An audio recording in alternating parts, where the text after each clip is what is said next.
Hey guys, Doug Walker here. Well, you probably just saw my bum review, so now you probably want to see what I really thought of the movie. Well, first of all, you probably know this movie is getting, like, mad praise. I mean, it has, like, what, 97% on Rotten Tomatoes? Actually, a lot of movies do this weekend. You got this, you got Hugo, Arthur Christmas. I mean, these are, like, three big family films are getting, like, just great reviews.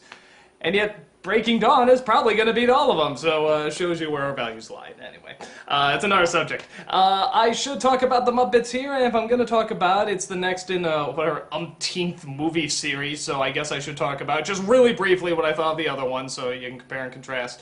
Okay, first one was that the Muppet movie. I had Milton Berle and, of course, the Muppets and the Big Lebowski in it. And I really like it. I like a lot of the in-jokes, especially back then. I think that was like 70s. If not early 80s, and for them to do so many in-jokes in this movie and sort of make it a road trip movie, it was really cool, and I really like it.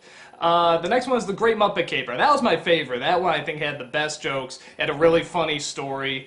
The fourth wall jokes were right on top of each other, and it was just a lot of fun, so I really like that one. What was after that? Muppets Take Manhattan. I liked as a kid. I don't like now. I don't think it really holds up. I think it's really awkward if you watch it again. It's like some of the songs are good. That scene where they, they're saying goodbye. I mean, that's depressing as hell. That's like the saddest it's ever gotten in a Muppet movie, though, wait. But I just thought it didn't hold up very well. It's sort of a glorifying itself kind of movie, which I don't want to see the Muppets do. I like when they're awkward and just having fun with things. Well, I mean, not when they're intentionally awkward, I should say. Okay, what was after that? Was that Muppet Christmas Carol? I think that was Muppet Christmas Carol, which is okay. I think it really did a good job hooking kids in because that's the first, like, kiddie Christmas Carol that kids can watch, and so that's the first one a lot of kids watch, so they have you now. They have you by the balls. Now they're up there with Disney. It's like Muppets are one of the first things you ever see, so it was very clever to do a Christmas Carol. But I thought it was okay. There are some things that are pretty clever, but I don't think it's good as like Muppet Caper, the first one.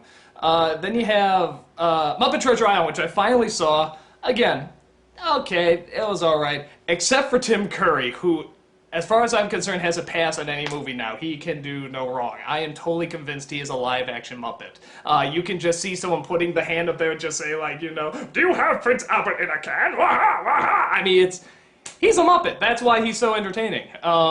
So it was okay. A lot of boring spots, but Tim Curry made up for it. I never saw Muppets in Space, but I hear it's really bad. I hear that's the one that was like the nail in the coffin for the Muppets. And then they started doing these TV movies, which I saw one or two. It was a Christmas one with Whoopi Goldberg that was shown to me, and I don't remember what it was called. It had some really funny jokes, but it started to get a little too adult, a little too aware of itself, and it was really distracting.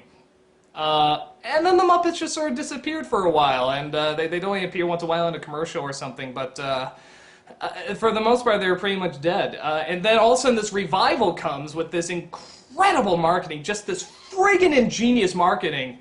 And they've been doing videos on YouTube. Even before the movie was coming out, they had the whole Bohemian Rhapsody and just these great little songs that they've been doing, and they're just huge hits, and they're very funny. So that really caught on, and now they've been doing this movie written by Jason Segel, who also stars in it, and then somebody else wrote it too. I'm sorry to whoever that writer is, because I don't remember the name.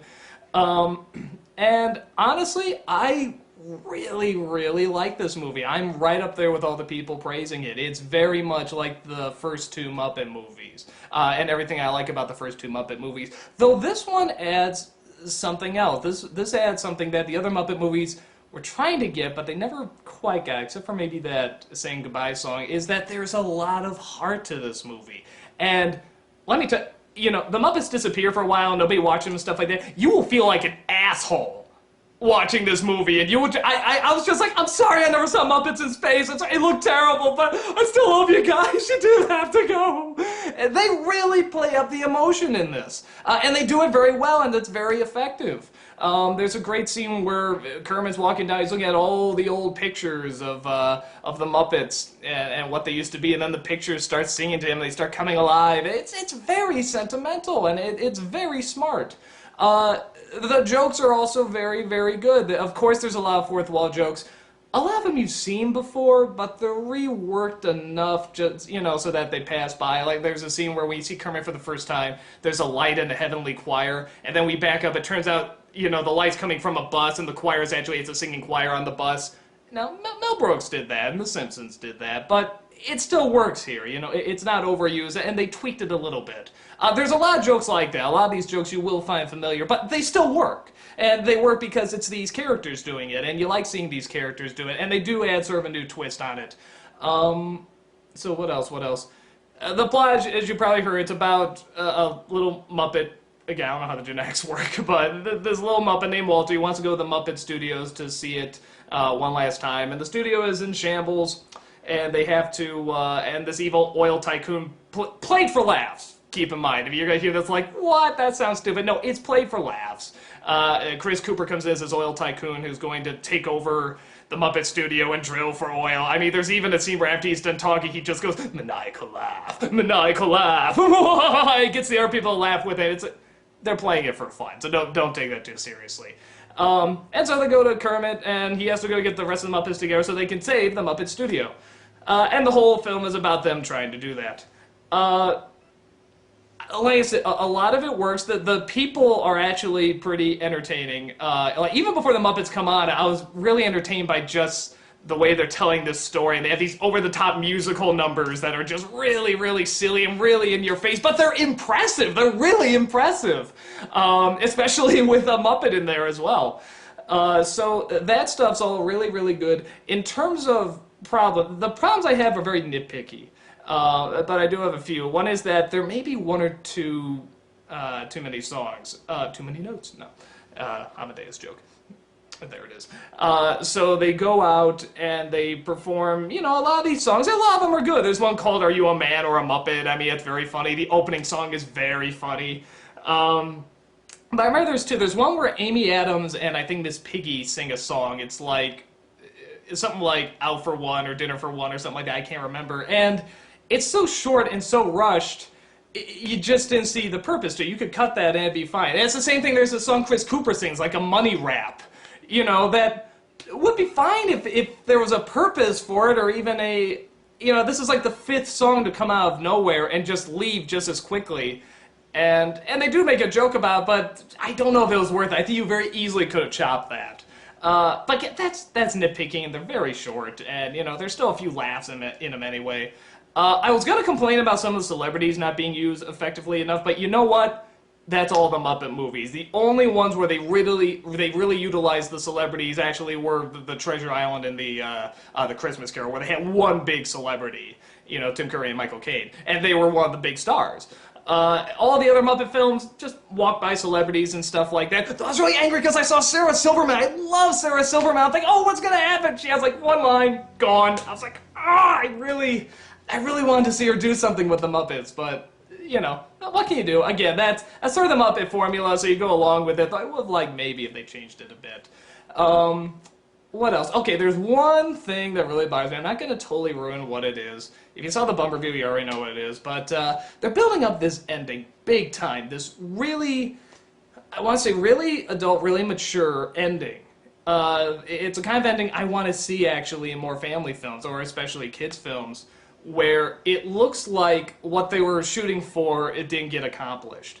And that despite that, they're going to move on, they're still going to be strong, they're there as a family, and they really they devote a lot of time to this. I mean, this is like 5 minutes, 5 to 10 minutes just talking about what happened here and how they're going to live with it and how they're still going to survive and they're going to be strong and stuff like that. And then they go outside and there's a big reveal and, I was like, wow, is this movie really doing this? Wow, this is ballsy. This is really ballsy, but really smart, really adult. Wow, this is like taking this to a whole new level that a Muppet movie's never done before. This is really, really, intelligent and civilized and smart and still heartfelt and caring, and I was really blown away by it. It even says the end. I went, wow, they really did this. Credits start. Nope, we're not doing that. Ah! Total cop-out! Total friggin' cop-out! I was so angry at that because I really thought, Okay, it's a Muppet movie. I was talking to my brother's wife about this, and she's like, you know, you gotta go in knowing it's a Muppet movie. I'm like, I know, but when you build up that you're going to take it to a new level and then you don't, and not only do you not, but it's a very last minute, you know, snap, no, we're doing this, while the credits are rolling, mind you, that really let me down. I thought this was really gonna go to a whole new level, and it didn't quite, you know, but if you're gonna do that, do it all the way. Come on, you know. So that really disappointed me. But that's more just what it could have been, you know. But for what it is, it's great. It's really funny, and it's really the Muppet. It actually reminds me a lot of, I know going on and on about this, but the new Looney Tunes cartoon. You know, that I think it's. You know, it's sort of a different set, a different scenario, but it's still these same characters. I mean, I just love these characters. I love seeing them interact with various things, especially new things. You know, things that, you know, they've been around for a while, so now they can comment on. And it cracked me up. I thought it was great. I thought it was very sentimental. When they get to the rainbow connection, I mean, everyone in the audience is like, oh, I mean, there's like 4 or 5 cry scenes in this movie. And they're effective. They really work. So, yeah, I really loved it. I thought it was a lot of fun. I thought it was very smart. I thought it was just like the Muppets I grew up with, just like the first 2 Muppet films, and I'm all over it. I thought it was great. I love to see a sequel, though I don't know what they would do. It's very interesting to see what they do for a sequel, because I don't think they can do like another Christmas Carol like the Headless Horseman, something for Halloween. You know, they have to really think of something to, you know, either continue the story or top it or just do something really different. So I'd be curious to see what they come up with, because chances are this is going to be a big hit. I mean, they've marketed, you know, they've advertised it like mad.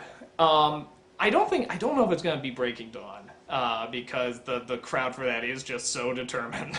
And chances are my rant has probably influenced so many more people to go see it, ironically. So, but it's gonna be a big hit, and chances are they will be open for a sequel or something. Maybe they'll do another show. Who knows? So I really loved it.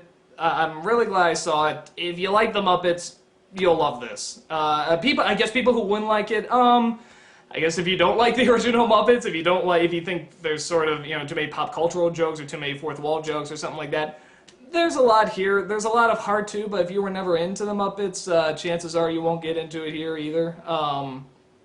This might be the deal changer. No, I don't think it would be. If you don't like the Muppets, you're not gonna like them here. Probably not, because it is it's a lot of the same old characters, just, you know, with a sort of a much better story. So yeah, hopefully you can gather whether or not you would enjoy this or not, and I shall talk to you later. Bye.